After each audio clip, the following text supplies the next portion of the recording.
هێژمارێک ji rewşenbîrên bajarê Hesekê navenda çandê vekirin bi navê Mîtan bi vê boneyê rêveberiya navendê nûnerên tevgera siyasî û civakî vexwendin. Ev navenda hanê fikra wê ew ramana wê grupa xord û kitêbê wan hebûn. Xwestin van kitêba têxin bin destê xwendekara de.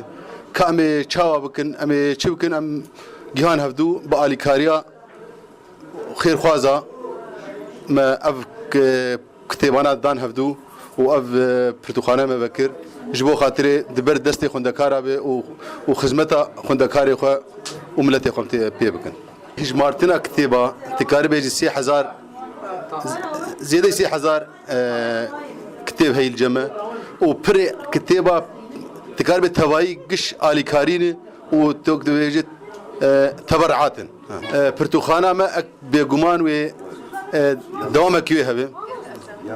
Dewamekî wextê dikarî bê rojê 3-4 hede vekirî vê li pêşî hemû xwendekara wê xwendin hundirê navendê de be. Mê xizmeta xwendekarê xwe bikin lê hundirê navendê de ev kitêbana xizmetê wan ji dervî navendê bi rastî tiştekî gelkî zehmet e. Navend bi rengekî pirtûkxaneyê li tara Salihiyê hatiye vekirin bi alîkariya geştî û nêzîkî 3000 pirtûk hatine dan hev bi zimanê erebî û kurdî û di hemû mijara wek dîrokî û siyasî û felsefî û wêjeyî û beşê pirtûkên zaroka peyda dibin li vê pirtûkxanê.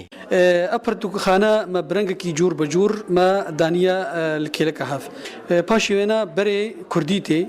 برای کردی اب خوشی چند برن برای پیشی هلبستا کردیه هلبستا کردی رسن آنوجان وک ملای جزیری شرقو بکس و هلبسوان می نافدار جگرخوین تیریش و هر ناوندا میتان ناوندا یکمینه و دبل باجار حسکی به هجمارا پرتوکان و سرب خویه نگریدای به تفگرا سیاسی دارا عبدو حسکی آرک